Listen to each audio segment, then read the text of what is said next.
இந்த இனிய இசை வெளியீட்டு விழாவுக்கு வருகை தந்து இசைப்பேழையின் முதற்படியை பெற்றுக்கொண்டு பெருமைப்படுத்தி இருக்கிற தமிழ்நாட்டின் மாண்புமிகு அமைச்சர், என்னரும் சகோதரர், என் நேசத்துக்குரிய பெரிய கருப்பன் அவர்களே,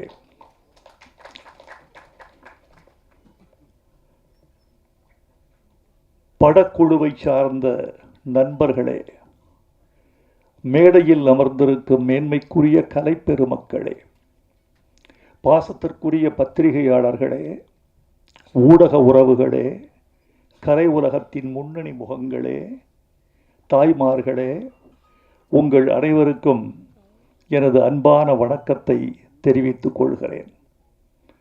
படத்துறைக்கும் எனக்கும் எந்த உறவும் இல்லை. பள்ளி நாட்களிலிருந்தே நான் படத்துறையை விட்டு தள்ளி நிற்கிறவன். இன்று இந்த விழாவுக்கு வந்து நான் கலை உலகத்தோடு உறவாட வந்திருக்கிறேன். எனக்கு இது அந்நியமாக இருக்கிறது என்ற பொருளில் நம்முடைய மீசை அமைச்சர் இங்கு அற்புதமாக உண்மையை சொன்னார். ஆனால் ஒன்று சொல்ல வேண்டும் உங்களுக்கு, கூட்டுறவுத்துறை உங்களுக்கு அது மட்டும் போதாது, பாட்டுறவுத்துறையும் உங்களுக்கு கூட இருந்தால்தான் உங்கள் மனசு பூரணமாகும் என்று அவரை இந்த விழாவுக்கு அழைத்திருக்கிறார்கள் என்று நினைக்கிறேன். வேலுச்சாமி, விஷ்ணுபிரியா, சஞ்சனா சிங், ராகுல், இயக்குனர் காளிமுத்து, இசையமைப்பாளர் ராம்ஜி உள்ளிட்ட கலைஞர்களை நான் பெரிதும் பாராட்டுகிறேன். இந்த விழாவில் அமைச்சர் பேசுகிற பொழுது இசையமைப்பாளர் பெயரை உச்சரிக்க முயன்றார். சபேஷ் முரளி என்று சொன்னார். தப்பில்லை, சபேஷ் முரளியும் ஒரு சிறந்த இசையமைப்பாளர் தான். பக்கத்திலிருந்து நண்பர்கள் சொன்னார்கள், நீங்கள் தவறுதலாக சொல்லிவிட்டீர்கள், இந்த படத்துக்கு இசை சபேஷ் முரளி அல்ல, ராம்ஜி என்று சொன்னார்கள். அடிச்சாரு பாருங்க முதலமைச்சர். எழுதியவன் தலையெழுத்தை மாற்றினால் நான் என்ன செய்வது? ஒரு அமைச்சர் மேடையிலே பேசிக் கொண்டிருந்தார். ஆளுநர் விழா, வரவேற்புரை என்பது அவருக்கு வழங்கப்பட்டிருந்த கடமை.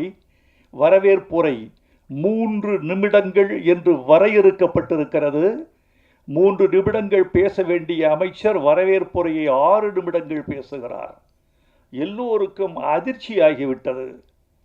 கேட்டார்கள், 3 நிமிடம் தானே நீங்கள் வந்து பேச வேண்டும், 6 நிமிடங்கள் பேசி இருக்கிறீர்களே அமைச்சரே என்று கேட்டார்கள். நான் 6 நிமிடங்கள் தான் பேசினேன் என்று சொல்லிவிட்டு போய்விட்டார்.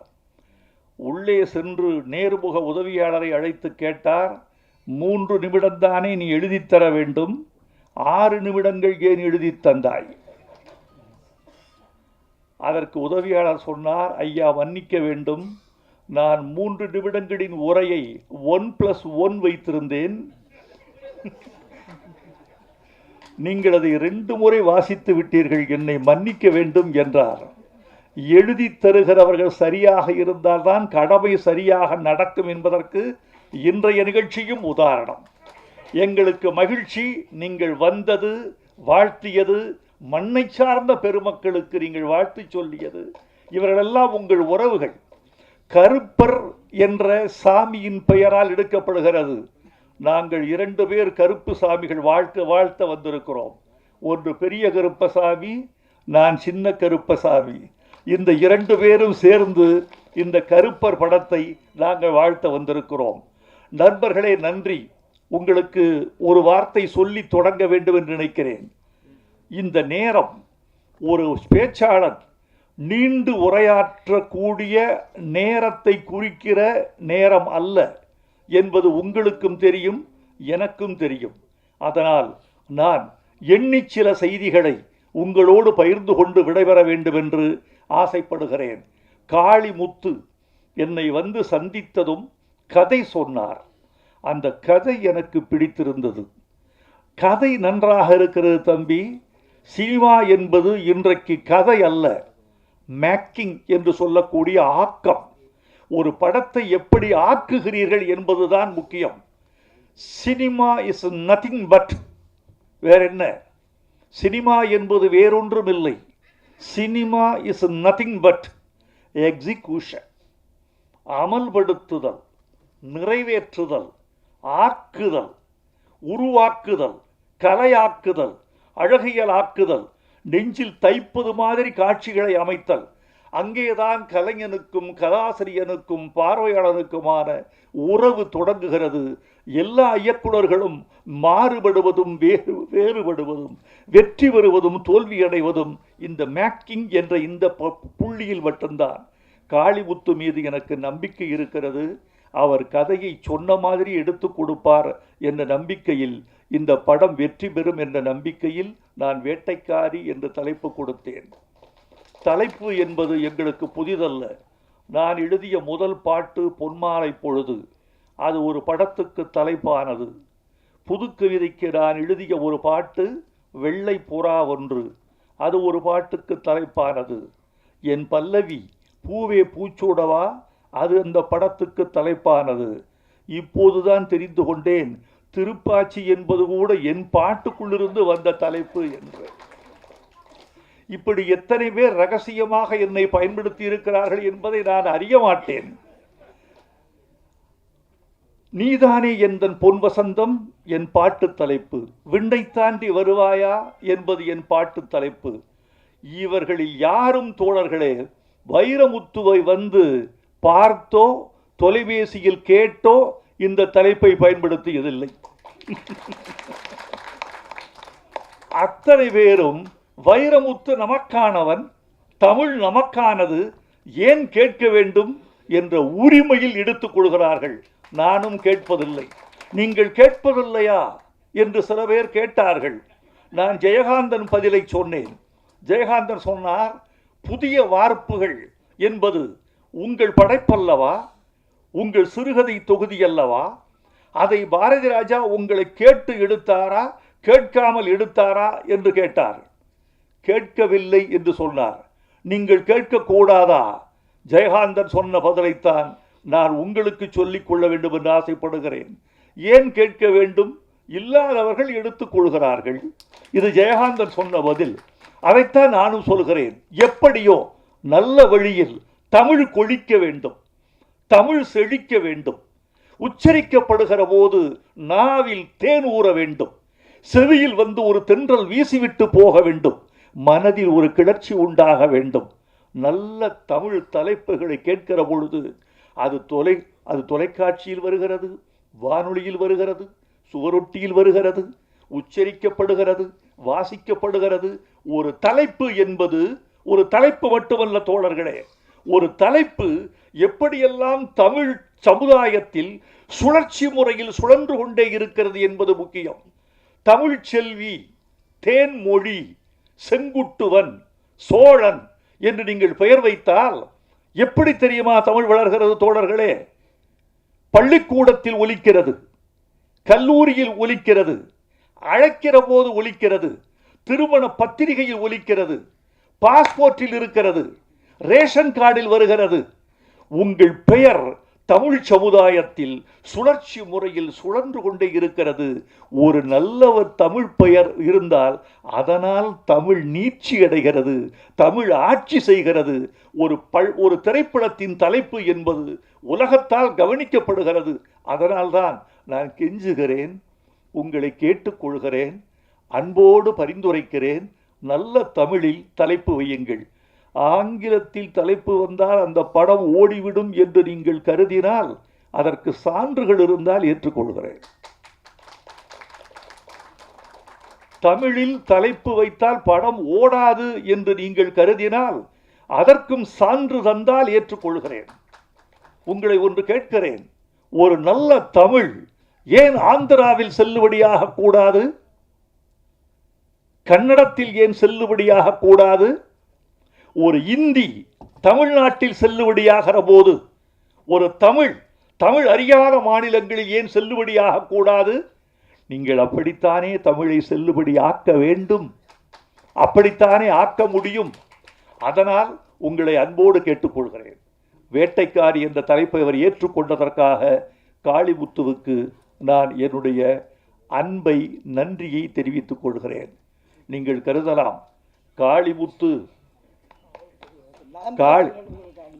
காளிமுத்து என்ற இந்த கிராமத்தான் என்னிடம் வந்ததும் முகத்தை பார்த்து, நிறத்தை பார்த்து, அவர் உடல் மொழியை பார்த்து, அவர் ஆடை அணிந்திருக்கிற அந்த அசுரத்தையை பார்த்து இவரை ஏற்றுக்கொள்ளலாமா வேண்டாமா என்று நான் கருதவில்லை.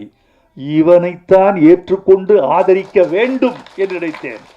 இவன் நம்மவன், நம் மன்னவன், என்னுடைய உறவினன். உறவினன் என்றால் ஜாதி கீதி எனக்கு தெரியாது, யாரையும் நான் கேட்கறதில்ல. தமிழன், பச்சை தமிழன், நிறத்தால் கருப்பு தமிழன், இவனை ஆதரிக்க வேண்டும் என்று நான் கருதினேன். யாருக்கு என்ன குணம் என்று தெரியாது. நிராகரிக்கப்பட்டவர்களெல்லாம் எந்தெந்த உயரத்தில் இருந்தார்கள் என்பது உங்களுக்கு தெரியாது. ஒரு நடிகர் தான் நடித்த இயக்குனரிடம் சென்று கெஞ்சுகிறார். அந்த இயக்குனரை பார்த்து கெஞ்சுகிறார், இதான் என்னுடைய முதல் படம், தயவு செய்து இயக்குனர் அவர்களே எனக்கு ஒரு க்ளோஸ்அப் போட முடியுமா படத்தில்? ஒரு இயக்குனரை பார்த்து கெஞ்சுகிறார் ஒரு நடிகர், எனக்கு ஒரு க்ளோஸ்அப் போட முடியுமா? ஏன் மேம், உன் முகத்துக்கு க்ளோஸ்அப் கேட்குதா? உன் முகம் சரியில்லை, பல்லு வேற எத்திக்கிட்டு இருக்கு, க்ளோஸ்அப் போட்டால் படத்தில் ஒரு அருவருப்பு வரும், வேண்டாம் நான் பார்த்துக்கிறேன், நீ போ. அப்படி நிராகரித்த இயக்குனருக்கு பெயர் எல்லிஸ் ஆர் டங்கன். அப்படி நிராகரிக்கப்பட்ட நடிகர் மக்கள் திலகம் எம்ஜிஆர். எந்த முகம் நிராகரிக்கப்பட்டதோ அந்த முகத்தை நெஞ்சில் பச்சை குத்தி கொண்டு ரசிகர்கள் இருந்தார்கள் என்பதை உங்களுக்கு தெரியும். எனவே யாரை நிராகரிக்க வேண்டும் என்று நாம் நினைக்கிறோமோ அவர்களிடம் நாம் சென்று அவர்கள் நிழலில் இளைப்பாற வேண்டிய காலம் வந்தாலும் வரும். இன்னொரு நடிகர், இவரை இந்த படத்தை விட்டு தூக்கி விடுங்கள் என்கிறார்கள். ஏன்? இந்த ஆள் வசனம் பேசினால் மீன் வாயை திறப்பது போல் இருக்கிறது, இப்படி சொல்லியிருக்காங்க. இவர் வாய் திறந்தால் மீன் வாய் திறப்பது போல் இருக்கிறது, வாயை திறக்காமல் வசனம் பேச சொல்லுங்கள், அது எப்படிங்க முடியும்? இவரை நீக்கிவிட்டு இந்த பாத்திரத்திற்கு KR ராமசாமியை வந்து ஃபிக்ஸ் பண்ண முடியுமா என்று கேட்டிருக்கிறார்கள்.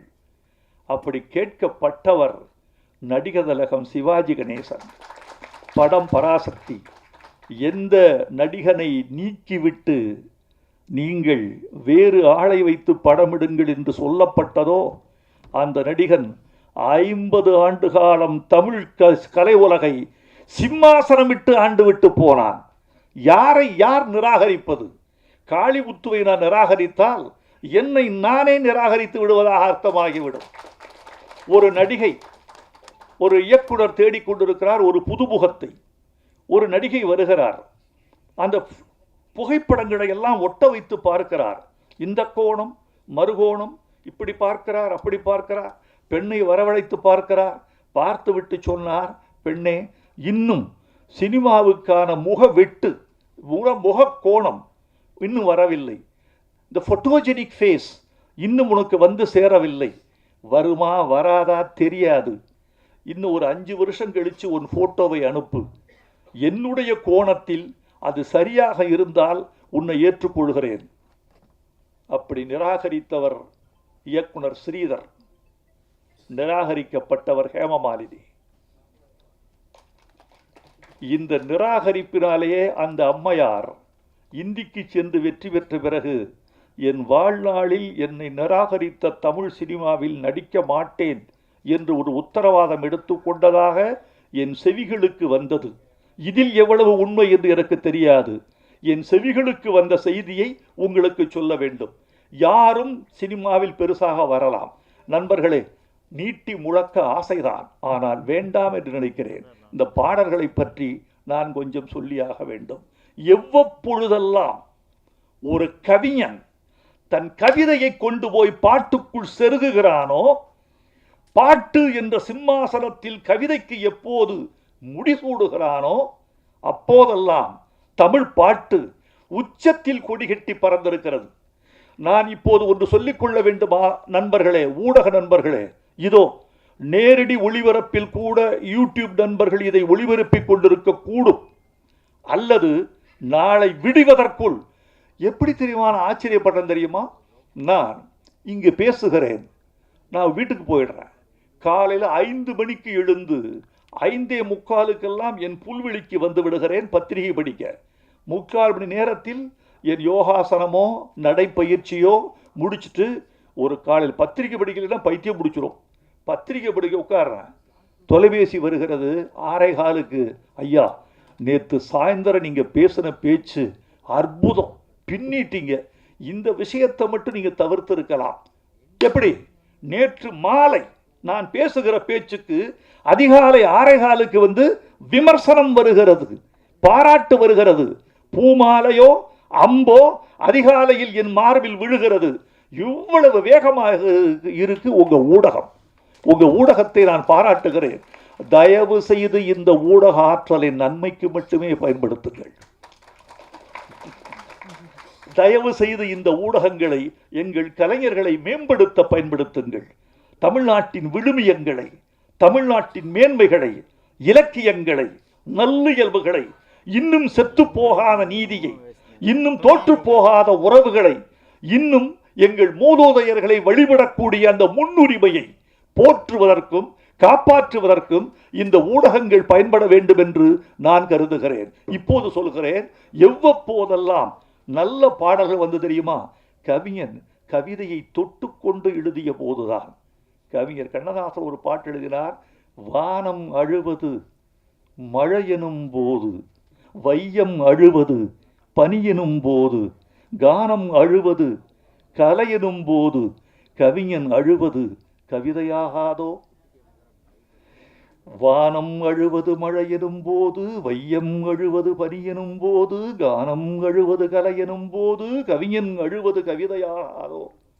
இது ஒரு கவிதை, தூரத்தில் இருக்கு.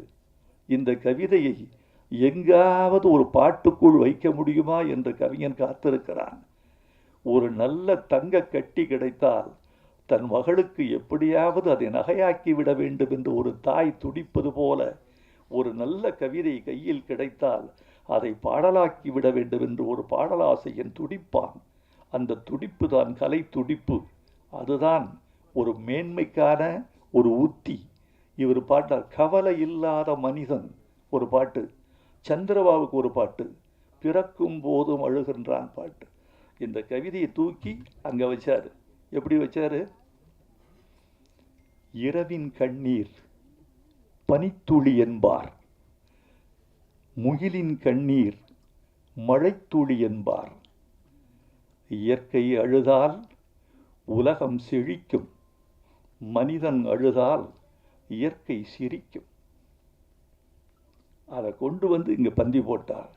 இப்போது கவிதையின் அனுபவத்தை, கவிதையின் வீச்சை, கவிதையின் செழுமையை, அதன் பரவசத்தை, கவிதை என்ற உள்ளீட்டை கொண்டு வந்து பாடலுக்குள் அவர் பதியம் போட்ட பொழுது தமிழர்கள் கவிதையும் படித்தார்கள், பாடலும் கேட்டார்கள்.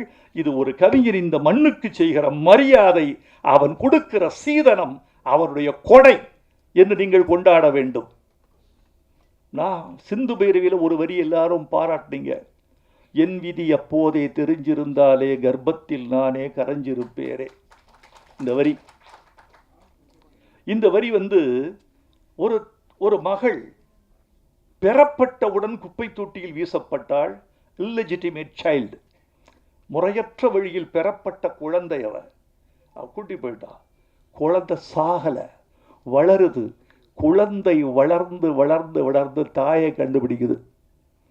அந்த தாய் முன்னால ஒரு பாட்டு பாடுது அந்த குழந்தை.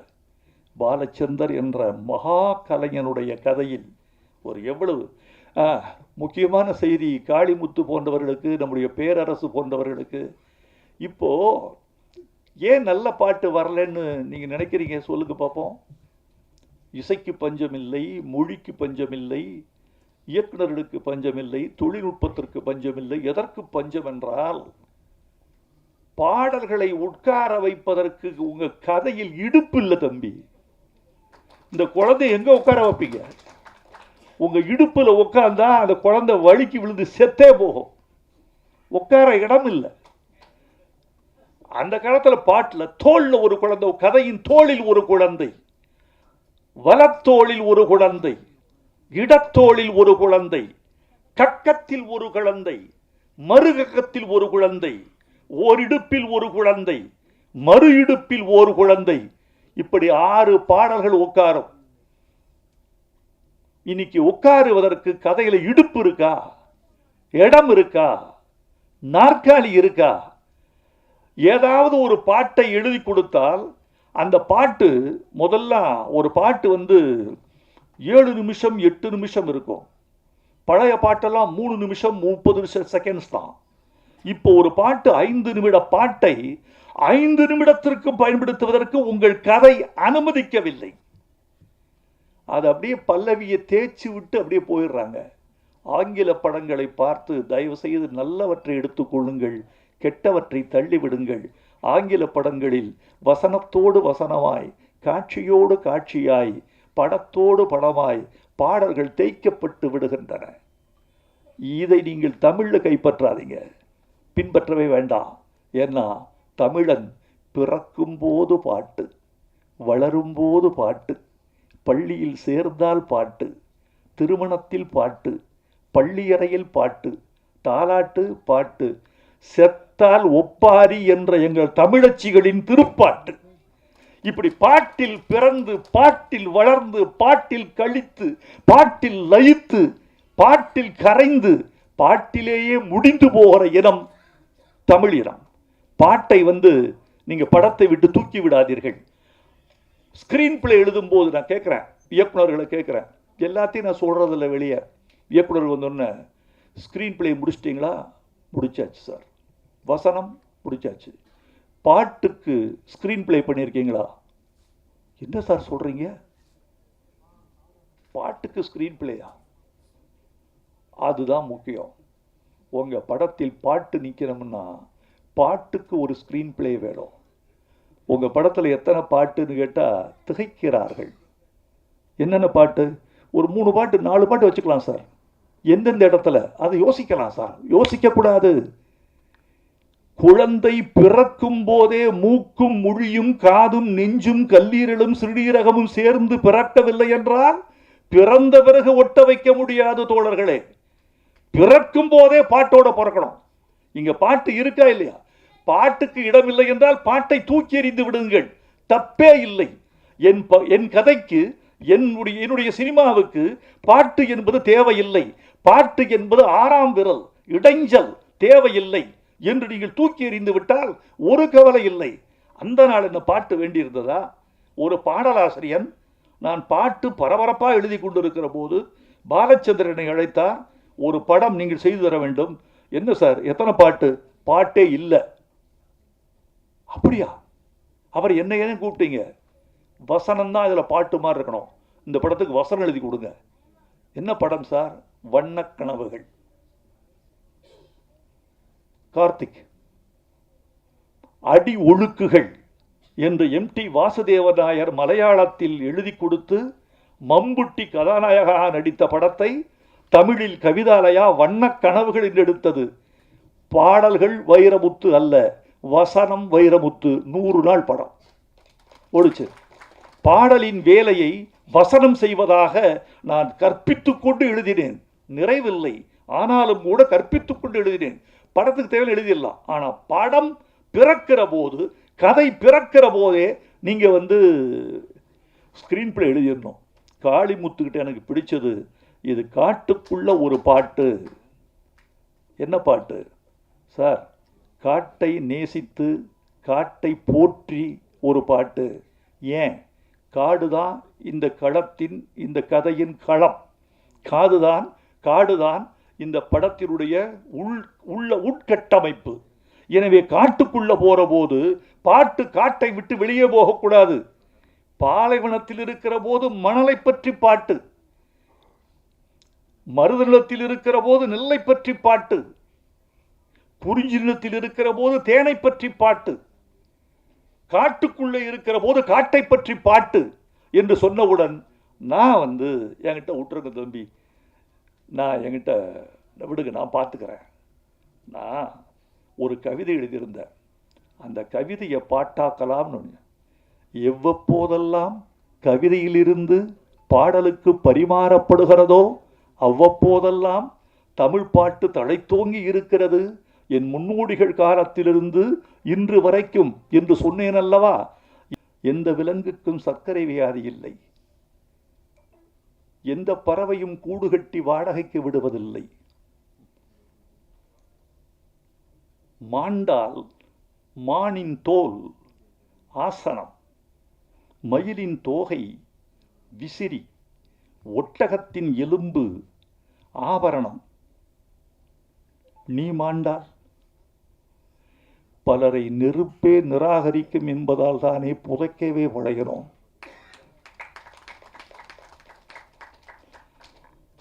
காட்டுக்குள் மதம் இல்லை, காட்டுக்குள் மூட நம்பிக்கை இல்லை. அங்கே யானையின் காலில் யானை விழுந்ததாய் தகவல் இல்லை. அங்கே நெருப்பு கோழி கூட தீ மிதித்ததில்லை. பௌத்த பசு, மகமதியமான், சீக்கிய சிங்கம் காட்டுக்குள் காட்ட முடியுமா? அங்கே மதம் பிடித்தாலும் மதவாதம் பேசுவதில்லை யானைகள். நீ விலங்கை பார்த்து சீ மிருகமேனு திட்டாத, கொஞ்சம் பொறு, காட்டுக்குள் என்ன சுத்தம்? ஒரு மிருகம் இன்னொரு மிருகத்தை ஏசுகிறது, சீ மனிதனே.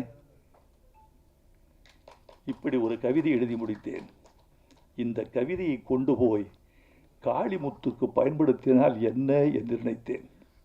நீங்கள் நினைக்கலாம் தோழர்களே, இந்த படம் எவ்வளவு வெற்றி பெறும் என்று எனக்கு தெரியும், இந்த படத்தின் வியாபாரம் என்ன என்று தெரியும், இந்த படத்தை எத்தனை தமிழர்கள் பார்ப்பார்கள் என்று தெரியும். உதாரணமாக என் நண்பர், எனக்கு திரையுலக நண்பர்களில் திரையரங்க உரிமையாளர்களும் சில பேர் இருக்கிறார்கள். அவர்கள் சொன்ன ஒரு தகவலை சொல்லுகிறேன், நீங்கள் அதிர்ந்து போவீர்கள். நாளுக்கு நாள் நாளுக்கு நாள் திரையரங்கத்தில் திரைப்படம் பார்க்கிற தமிழர்களின் எண்ணிக்கை குறைந்து கொண்டே வருகிறது. இந்த நம்பர் ஆஃப் ஆடியன்ஸ். ஒரு காலத்தில் 1.5 கோடி மக்கள் பார்த்த படம்னு வச்சுக்கோங்க, அப்புறம் 1.25 கோடி, அப்புறம் 1 கோடி, 35 லட்சம் பேர் பார்த்தாலே இன்னைக்கு பெரிய படம். இப்படி ஆயிடுச்சு. ஏனென்றால் தமிழர்கள் சிதறி கிடக்கிறார்கள். அமைச்சருக்கு திரையுலகம் தெரியாது, ஆட்சியில் வல்லவர், அவருக்கு அதெல்லாம் தெரிஞ்சிருக்கும். எப்படி கேட்டீங்கன்னா, செல்போனில், தொலைக்காட்சியில், அப்புறம் உங்கள் யூடியூப்பில் எல்லாரும் சிதறி கிடக்கிறார்கள். பெண்கள் தொலைக்காட்சி தொடர்களில் இருக்கிறார்கள், அவங்க திரையரங்கத்துக்கு வர்றதில்லை. அப்போ சினிமாவின் தரம் தாழ்ந்ததற்கு என்ன காரணம் என்று வைரமுத்து நினைக்கிறான் என்றால், ஒன்று சொல்கிறேன், யாருக்கு திரையுலகம் பங்கு வைக்கப்படுகிறதோ, பந்தி வைக்கப்படுகிறதோ, அவர்களின் உயரத்துக்குத்தான் சினிமா எடுக்கப்படுகிறது. ஒரு காலத்தில் படித்தவர்கள், பெண்கள், ஆசிரியர்கள், இளைஞர்கள், முதியவர்கள், குடும்பத்தார், குழந்தைகள் என்று கூட்டம் கூட்டமாக வீரபாண்டிய கட்டபொம்மனை வண்டி கட்டி போய் பார்த்திருக்கிறோம். மதுரை வீரனை கட்டை வண்டி கட்டி போய் பார்த்திருக்கிறோம். நாடோடி மன்னனை ஒரு சைக்கிளில் 4 பேர் ஏறி போய் பார்த்திருக்கிறோம். அங்க போன எல்லா தரப்புக்கும் வந்திருப்பார்கள். அப்படியே குறைஞ்சது 50களில், 60களில், 70களில். இப்ப என்னன்னா மாறி போச்சு. இப்ப எல்லாம் மாறி போச்சு. இப்ப திரையுலகத்துக்கு, திரையரங்கத்துக்கு வருகிறவர்கள் யாருன்னு கேட்டா உழைப்பாளிகள், அவங்க வர்றாங்க. அப்புறம் காதலர்கள், திரை எங்கு இருக்கிறதோ அதற்கு எதிர்ப்புறமாக திரும்பி உட்கார்ந்து கொள்கிற காதலர்கள் வருகிறார்கள். சினிமா இங்க ஓடிக்கிட்டு இருக்கு, அவங்க படம் அங்க ஓடிக்கிட்டு இருக்கு. இவர்கள் வருகிறார்கள். இவர்கள் சினிமாவை 2 நாற்காலிகளுக்காகவும் அந்த ஒலிகளுக்காகவும் தான் நேசித்து திரையரங்கத்துக்கு வருகிறார்கள். சொல்ல போனா இந்த சம்மர்ல திரையரங்கத்தில் கொஞ்சம் கூட்டம் வந்தது. ஏன்னா ஒரு 50 ரூபா கொடுத்தா ஒரு 2 மணி நேரம் ஏசியில் இருந்துட்டு வந்துடலாம். அதற்காக வருகிறார்கள். இப்போ இந்த பாட்டாளிகளின் உயரம் என்ன, இந்த காதலர்களின் தேவை என்ன, இதுக்கு தான் சினிமா, இதுக்கு தான் ஸ்கிரிப்ட், இதுதான் வசூல் என்று வருகிறது. சினிமாவின் நிலைமை கவலைக்கிடமாக இருக்கிறது. சினிமா தன்னுடைய ஊடகங்களை மாற்றி கொண்டிருக்கிறது. சினிமா தன்னுடைய தளங்களை விட்டு நகர்ந்து கொண்டிருக்கிறது. இந்த நேரத்தில் பழைய ஃபார்முலாக்களை விட்டுவிட்டு புதிய தளத்தில் சினிமா இயங்க வேண்டும்.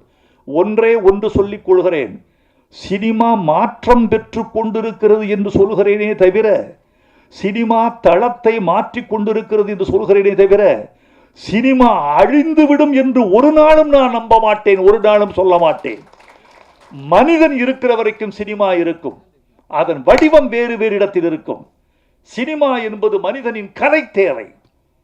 ஒரு கலை தேவை இருக்கிற போது அந்த கலை தேவையை சினிமா வெவ்வேறு வடிவங்களில் தன்னுடைய சேவையை தொடர்ந்து கொண்டே இருக்கும்.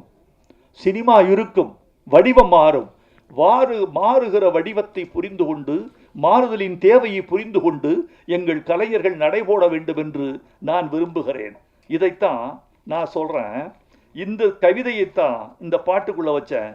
நாட்டுக்குள்ள மனுஷனுக்கு மிருக வேஷம் பொருந்தி வரும். ஒருத்தன் புலி வேஷம் போட்டு ஆடுவான், சிங்க வேஷம் போடுவான், பறவை வேஷம் போடுவான். நாட்டுக்குள்ள மனுஷனுக்கு மிருக வேஷம் பொருந்தி வரும், காட்டுக்குள்ள மிருகத்துக்கு மனுஷ வேஷம் பொருந்தாது. கூடு கட்டி பறவைகளோ வாடகைக்கு விட்டதில்லை, விலங்குகளோ காட்டுக்குள்ள பட்டா போட்டு வாழ்ந்ததில்லை. மதம் பிடிச்ச யானைக்கும் மதவாதம் சொன்னதில்லை, சைவ புலி பௌத்த பசு காட்டுக்குள்ள கண்டதில்லை. பேரரசு சொன்னாரா, அமைச்சர் சொன்னாரா, மேடு பள்ளம் இருந்தாலும் அசிஸ்டன்ட் கமிஷனர் சொன்னீங்க அழகா, மேடு பள்ளம் இருந்தாலும் சமதர்மம் காட்டுக்குள்ள, சமவெளியில் வாழ்ந்தாலும் மேடு பள்ளம் நாட்டுக்குள்ள. இதை சொல்லுகிற போது அனுபவம் வருகிறது. சாலைகளில் போகிற போது வைரமுத்து சொன்ன வரி நினைவுக்கு வந்தால் அதுதான் வெற்றி. பேரரசு ரொம்ப அழகா சொன்னாரே, ஒரு அழகான விஷயம். திரையில் பாட்டு ஓடிக்கொண்டிருந்தது, ஆண் குரல் வந்த பொழுதே எனக்கு ஒரு பெண் குரல் வந்தது. எதுன்னு தெரியல, திரும்பி பார்த்தா என் பக்கத்தில் உட்கார்ந்திருந்த கதாநாயகி அந்த பாட்டை பாடிக்கொண்டிருந்தார். பரவாயில்லமா, உங்களுக்கு நீங்க தாய்மொழியை பஞ்சாபியாக கொண்ட ஒரு பெண் தமிழ் பாட்டை மனப்பாடம் செய்து கொண்டு தாளில்லாமல் பாடினார் என்கிற போது, இதுதானம்மா ஒரு பஞ்சாபி பெண் தமிழ் பாடுகிற போது தமிழுக்கு கிடைத்த வெற்றி என்று நான் நினைக்கிறேன். இப்படித்தான் சின்ன சின்ன ஆசைய பட்டாளத்துல, இராணுவத்துல ஒரு பக்கம் மலையாளிகள், ஒரு பக்கம் பஞ்சாபிகள், ஒரு பக்கம் வங்காளிகள், கொஞ்சம் தமிழர்கள் எல்லாரும் இருந்திருக்கிறாங்க. அப்ப சின்ன சின்ன ஆசை ஓடிக்கிட்டு இருக்கு. அப்போ அது அப்படியே இந்தியில் மொழிபெயர்க்கப்பட்டு சோட்டி சோட்டி ஆஷா அப்படின்னு வந்தது. இப்போ இந்தி பாட்டும் இருக்கு, தமிழ் பாட்டும் இருக்கு, எல்லாம் பாடிக்கிட்டு இருக்காங்க, சோட்டி சோட்டி ஆசா பாடுறாங்க. அப்போ சொல்லியிருக்காருங்க, வங்காளிகளும் மராட்டியர்களும் சேர்ந்து, அப்பா எனக்கு அந்த இந்தி பாட்டு வேண்டாம், அந்த ஒரிஜினல் பாட்டு வேணும், எனக்கு தமிழ் எங்களுக்கு புரியுதோ இல்லையோ, தமிழ் ஒலி காதுக்கு கேட்கணும், அந்த ஒரிஜினல் தமிழ் பாட்டை பாடு, சின்ன சின்ன ஆசைன்னு பாடு. I want to enjoy the sounds of Tamil கேட்டிருக்காங்க. இது அங்கிருந்து எனக்கு ஒரு கடிதம் எழுதுகிறார் ஒரு பட்டாளத்து வீரர். இப்படி இருந்தோம் ஐயா, சில இந்தி பாட்டு பாடும்போது எல்லாரும் தமிழ் பாட்டை பாடுங்க, தமிழ் ஓசை கேட்கணும்னு கேட்டாங்க. இதுதான் ஐயா, நீங்கள் தமிழுக்கு இராணுவம் வரைக்கும் உங்கள் தமிழ் நீண்டு இருக்கிறதுன்னாரு. இதெல்லாம் தான் வாழ்க்கையில் நாம் தமிழ் பிடித்ததற்கு அடையாளம். இதுதான் வெற்றி. நண்பர்களே, மிக்க மகிழ்ச்சி. இன்னொரு சந்தர்ப்பத்தில் இன்னும் பேசுவேன். நான் விடைபெறப் போகிறேன். எல்லாருக்கும் வாழ்த்து சொல்ல போகிறேன். இந்த கலை குழு வாழ்க. வேலுச்சாமி நீங்கள் வாழ்க. விஷ்ணுபிரியா நீங்கள் தாம்மா தயாரிப்பாளர், வாழ்கம்மா. வேலுச்சாமி வாழ்க. உங்கள் மீது அமைச்சர் அவ்வளவு பேரன்பு வைத்திருக்கிறார், அவருக்கு நீங்கள் நன்றி சொல்ல வேண்டும். வந்திருந்த பெருமக்கள் வாழ்க, கலைத்துறை நண்பர்கள் வாழ்க, ஊடக நண்பர்கள் வாழ்க. தயவு செய்து இந்த பேச்சில் எதையும் சர்ச்சையாக்கி விட வேண்டாம் என்று கேட்டுக்கொள்ளும். ஒன்று மட்டும் சொல்லிக்கிறேன். ஜவஹர்லால் நேரு அமெரிக்கா போயிருந்தார். டைம் அங்கேருந்து அமெரிக்கன் டைம்ஸ் பத்திரிகை ஏதோ பத்திரிகையார் கேட்டாங்க, நேரு ஒரு கலா ரசிகன் என்பதை அவர்கள் அறிந்திருக்கிறார்கள். ஜவஹர்லால் நேருவை பார்த்து ஒரு நிருபர் கேள்வி கேட்டார், இந்திய பிரதமருக்கு அமெரிக்காவின் இரவு விடுதிகளுக்கு செல்லும் ஆர்வம் உண்டா? கடைசி கேள்வி. அடிச்சார் நேரு. நம்மால் நேரு அறிவாளி, உலக வரலாறு எழுதியவர். அவர் சொன்னார், அப்படியா, அமெரிக்காவில் இரவு விடுதி கூட இருக்கிறதா? அப்படி அடிச்சார். மன்னா பத்திரிகை செய்தி, அமெரிக்காவில் இரவு விடுதி இருக்கிறதா, இந்திய பிரதமர் ஆர்வம்னு போட்டான். சர்ச்சையை நீங்கள் உண்டாக்க முடியும், தயவு செய்து சர்ச்சையை உண்டாக்கி விடாதீர்கள். உங்கள் சர்ச்சையை எங்களால் சமாளிக்க முடியாது. நன்றி, வணக்கம்.